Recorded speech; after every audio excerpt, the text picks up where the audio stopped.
देखो आज अपन चर्चा करते हैं वॉइस की। वॉइस मीन्स आपने हिंदी में सुना होगा वाच्य। इसका क्या होता है? वाच्य। वाच्य कितने प्रकार के होते हैं? दो प्रकार के। एक तो होता है आपका कृतवाच्य और एक होता है कर्मवाच्य। मतलब कृतवाच्य में प्रधान गुण बनेगा कर्ता और कर्मवाच्य में प्रधान गुण बनता है कर्म, ऑब्जेक्ट प्रधान बनता है। According to English language voice दो प्रकार के होते हैं। पहला जो होता है आपका एक्टिव वॉइस। क्या होता है? Active voice. और सेकंड जो है आपका पैसिव वॉइस। वो दिक्कत एक्टिव वॉइस मीन्स कृतवाच्य,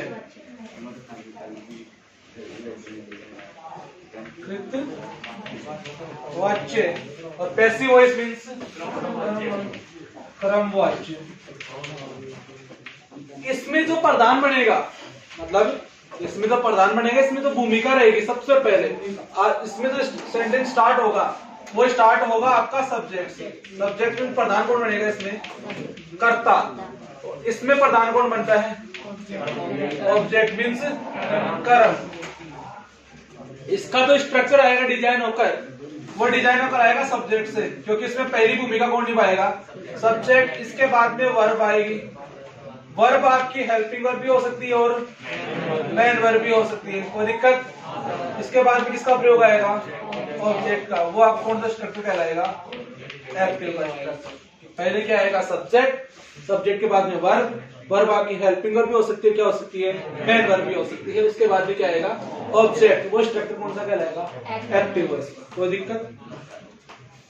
जैसे ही राइट्स ए लेटर, ये क्या है? आपका सब्जेक्ट है। ये वर्ब दे रखी है आपको, ये क्या है? ऑब्जेक्ट है। अपन कह सकते हैं ना स्ट्रक्चर किसका आया है? एक्टिव का आया है। कह सकते हैं ना ये बात। उसी के अकॉर्डिंग अपन जब एक्टिव से किसकी ओर बढ़ेंगे? पैसिव की ओर। तो कहते हैं कि आपको जो एक्टिव का जो ऑब्जेक्ट दे रखा है, एक्टिव में जो ऑब्जेक्ट दे रखा है ना, वो पैसिव में जाते ही किसकी भूमिका निभाएगा? सब्जेक्ट की। कि अपनी जगह परिवर्तन करेगा। कि ऑब्जेक्ट को हम उधर लेकर जाएंगे ना तो वो क्या बन जाएगा? सब्जेक्ट। और सब्जेक्ट को लेकर जाएंगे ना तो क्या बनेगा? ऑब्जेक्ट। अपने चेंजमेंट हो गया ना। सब्जेक्ट का बनाना है ऑब्जेक्ट, ऑब्जेक्ट का बनाएंगे सब्जेक्ट। कि आपको यहाँ का जो ऑब्जेक्ट दे रखा है एक्टिव का, ये इधर आके बनेगा क्या? सब्जेक्ट। किसका सब्जेक्ट बनेगा? ऑब्जेक्ट का। तो दिक्कत। फिर उसके बाद में आपको किसका प्रयोग करना है? वर्ब का। किसका प्रयोग करोगे आप? वर्ब का। Means helping verb plus verb की कौन सी फॉर्म लेकर आओगे? Third form. मेन वर्ब की कौन सी फॉर्म आएगी? Third form. और उसके बाद में प्रीपोजिशन लगाएंगे अपन क्या? बाई। और बाई के बाद में क्या लगाएंगे अपन? ऑब्जेक्ट। तो सब्जेक्ट दे रखा आपको, जैसे यहाँ पे सब्जेक्ट रूप क्या दे रखा आपको? ही। वहां जाते ऑब्जेक्ट बनेगा वो। ही का ऑब्जेक्ट क्या बनेगा? हिम। कोई दिक्कत। इसमें तो ऑब्जेक्ट को सब्जेक्ट बनाएंगे और इसमें ऑब्जेक्ट किसको बनाएंगे? सब्जेक्ट को। जैसे इसमें दे रखा आपको ही राइट्स ए लेटर, इसका ऑब्जेक्ट क्या है? A letter. ए लेटर का सब्जेक्ट क्या बनेगा? A letter. कोई दिक्कत। फिर देखो वर्ब की फर्स्ट फॉर्म के साथ आपको एस या ईएस दे रखा है। और अकॉर्डिंग टू टेबल कहते हैं कि यदि आपको एक्टिव के स्ट्रक्चर में वर्ब की फर्स्ट फॉर्म एस या ईएस दे रखा है ना, तो आपको पैसिव बनाते समय उसको बदलते हैं किसमें? इज, एम और आर में वर्ब की कौन सी फॉर्म लेकर आएंगे? Third form. कि एक्टिव से पैसिव बनाते समय हमेशा वर्ब की थर्ड फॉर्म का प्रयोग करोगे। कोई दिक्कत। तो इसकी ये ए लेटर एक पत्ते की बात हो रही है तो इसके अकॉर्डिंग क्या आएगा? इज। और इसकी थर्ड फॉर्म क्या बनेगी? Written. Write, wrote, written. By. और ही का ऑब्जेक्ट क्या बन जाएगा? कोई दिक्कत। आपको आपने ऑब्जेक्ट को सब्जेक्ट बना दिया। वर्ब आ गई, बाई आ गया, ये ऑब्जेक्ट आ गया। स्ट्रक्चर किसका बन जाएगी? कोई दिक्कत। इसको एक बार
हो गया राइट।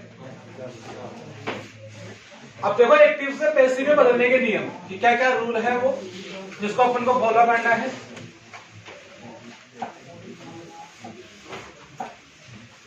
एक्टिव से पैसिव में बदलने के नियम क्या क्या है। यदि देखो आप एक्टिव से किसकी ओर बढ़ोगे, पैसिव की ओर।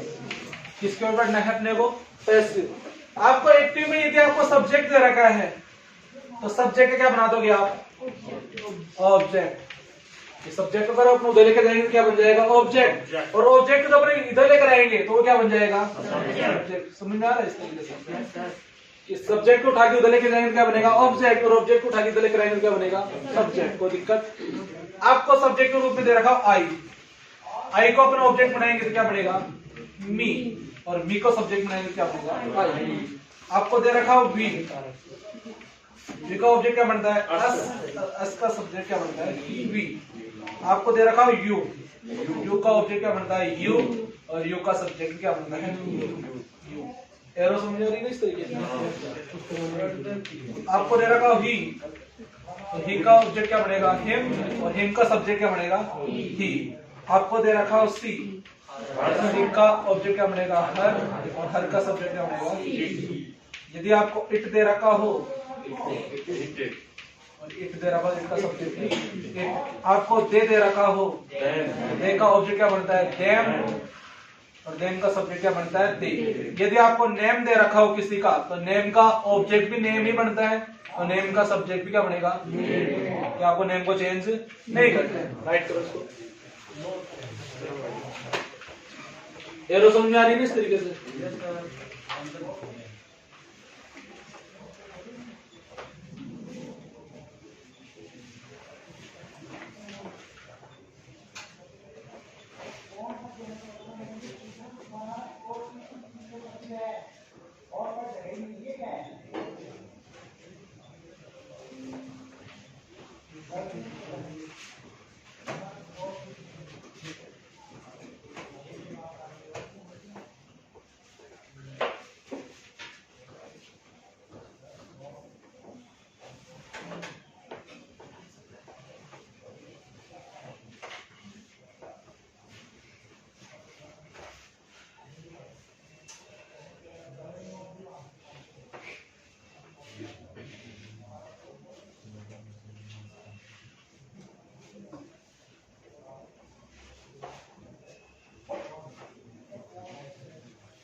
हो गया।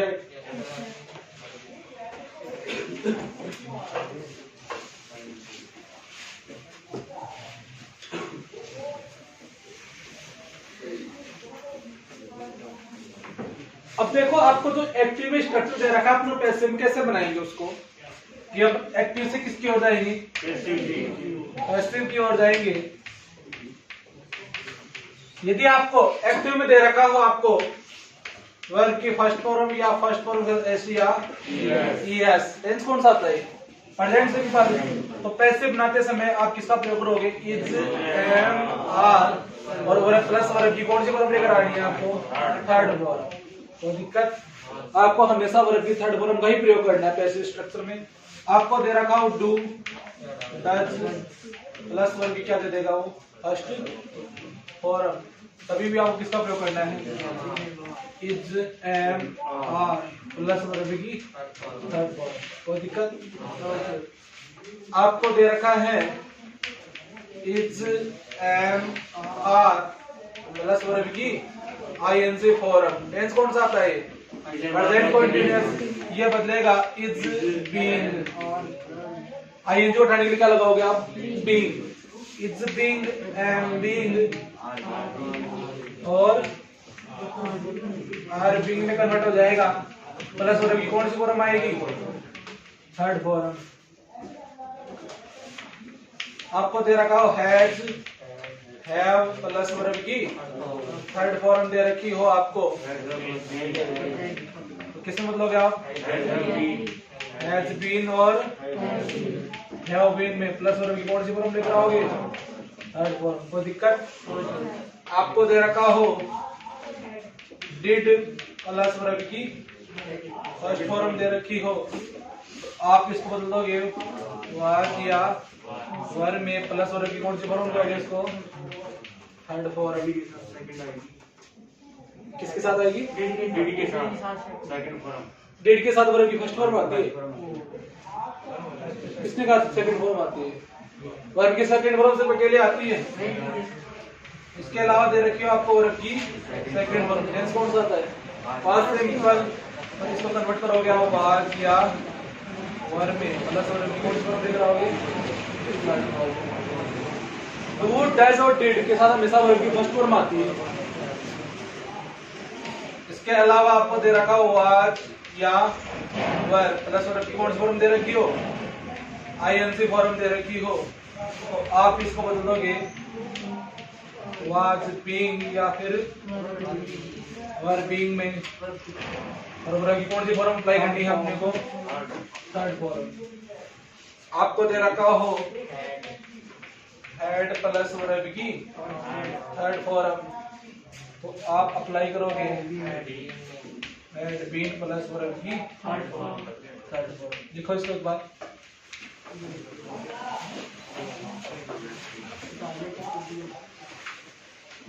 सीधा सीधा प्रयोग होता है। डू डज डिड के साथ हमेशा वर्ब की फर्स्ट फॉर्म आती है। इज एम आर और वाज वर्ब के साथ हमेशा वर्ब की आईएनजी फॉर्म आती है। हैज हैव और हैड इसके साथ वर्ब की थर्ड फॉर्म आती है। विल और सेल के साथ वर्ब की फर्स्ट फॉर्म आती है। ये सिंपल सा फॉर्मूला है। ये 13 मेंबर होते हैं एक परिवार के, इनका अलग अलग रूप दे रखा है।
कई बार क्या होता है कि आपको पैसिव का स्ट्रक्चर दिया हुआ होता है, पैसिव का आपको एक्टिव की ओर आना होता है ना। जब आपने स्ट्रक्चर ये वाला दे रखा हो इस एम आर वर्ब की थर्ड फॉर्म वाला, तब आप क्या सेंस लगाओगे? स्ट्रक्चर कौन दे रखा अपने को? पैसिव वाला।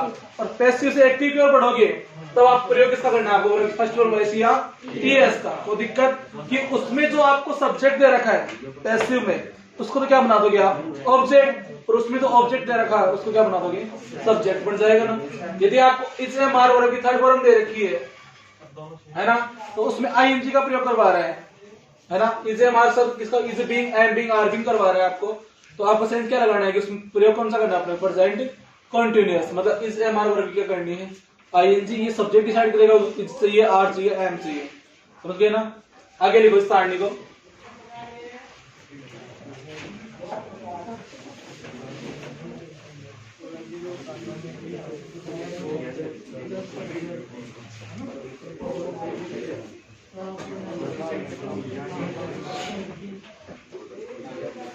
कहां तक हो गया, लास्ट क्या था, हेड वाला ना। यदि आपको दे रखा हो विल या किसका प्रयोग दे रखा हो, सेल का, तो वर्ब कौन सी फॉर्म देता है, फर्स्ट फॉर्म, इनके साथ कौन सी फॉर्म आती है वर्ब की, फर्स्ट फॉर्म। तो आप इसको कन्वर्ट कर दोगे विल बी और शैल बी में, और वर्ब की कौन सी फॉर्म अप्लाई करनी है, थर्ड फॉर्म।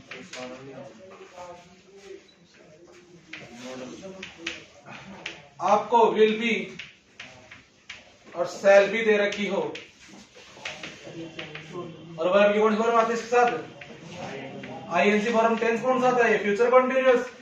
तो आपको कन्वर्ट करना है इसको विल बी बीइंग और शैल बी बीइंग प्लस और कौन सी फॉर्म लेकर आओगे, थर्ड फॉर्म। आपको दे रखा हो विल हैव या शैल हैव, तो वर्ब की कौन सी फॉर्म आती है, थर्ड फॉर्म। तो आप इसको कन्वर्ट कर दोगे will have been shall have been, verb की कौन सी फॉर्म लेकर आओगे, थर्ड फॉर्म। इसके अलावा आपको दे रखा हो वुड, आपको दे रखा हो शुड, आपको दे रखा हो कैन, आपको दे रखा हो कुड, मे, माइट, है ना। तो आप इसको कन्वर्ट कर दोगे वुड बी, शुड को कन्वर्ट कर दोगे शुड बी, कैन को कन्वर्ट करना है आपको कैन बी, कुड को कन्वर्ट करना है कुड बी, मे को कन्वर्ट करेंगे अपन मे बी, और माइट को कन्वर्ट करेंगे माइट बी, और इसका कौन सी फॉर्म अप्लाई करोगे आप, वर्ब की थर्ड फॉर्म। कोई दिक्कत, राइट कर दो।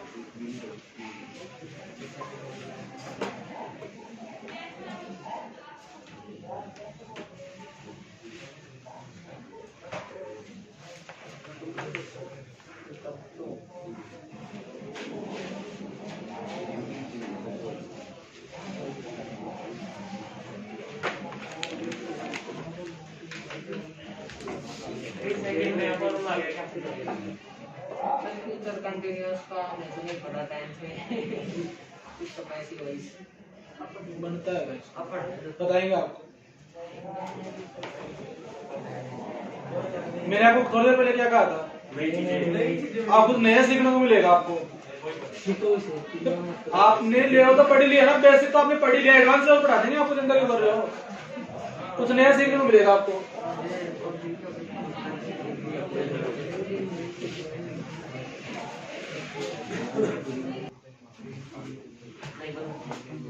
आगे लिखो आप, एक्टिव से पैसिव बनाते समय, देखो नया पॉइंट बना लिखो, एक्टिव से पैसिव बनाते समय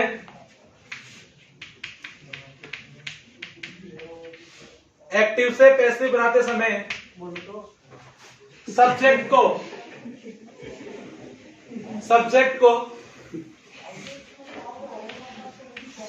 ऑब्जेक्ट बनाने के लिए, एक्टिव से पैसिव बनाते समय सब्जेक्ट को ऑब्जेक्ट बनाने के लिए, सब्जेक्ट को ऑब्जेक्ट बनाने के लिए उससे पहले बाई का प्रयोग करते हैं, बाई प्रीपोजिशन का प्रयोग करते हैं।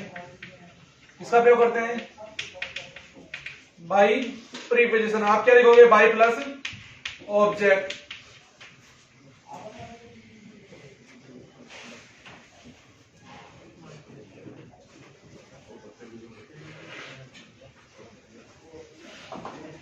नई लाइन लिखो,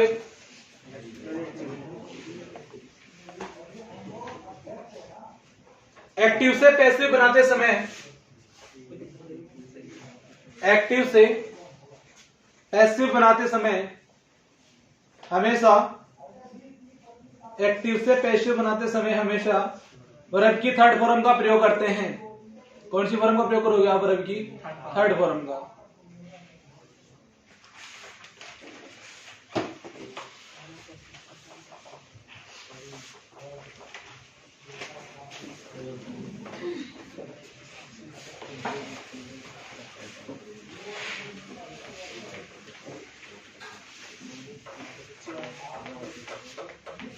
हो गया। अपन इसमें सेंटेंस पढ़ेंगे, वो कौन कौन से होंगे? पहले अपन पढ़ेंगे असर्टिव सेंटेंस। कौन से पढ़ेंगे? असर्टिव सेंटेंस कितने प्रकार के होते हैं? 2 प्रकार के। पहला होगा किसका? अफर्मेटिव, मतलब जिसमें नॉट का प्रयोग नहीं आएगा। दूसरा होगा वो कौन सा होगा? नेगेटिव, जिसमें किसका प्रयोग दिया जाएगा? नॉट का। कि एक तो विदाउट नॉट आएगा और एक विद नॉट आएगा, कोई दिक्कत? दूसरा अपन पढ़ेंगे, वो पढ़ेंगे अपन इंटेरोगेटिव सेंटेंस, प्रश्नवाचक वाक्य। ये कितने प्रकार के होते हैं? 2 प्रकार के।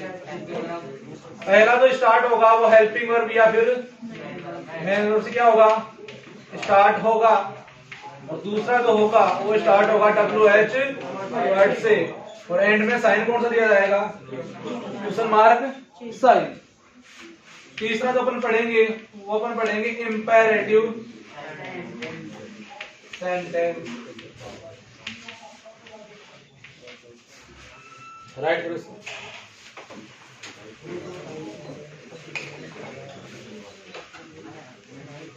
इंपेरेटिव सेंटेंस होगा ना, वो आपको वर्ब की फर्स्ट फॉर्म से स्टार्ट मिलेगा।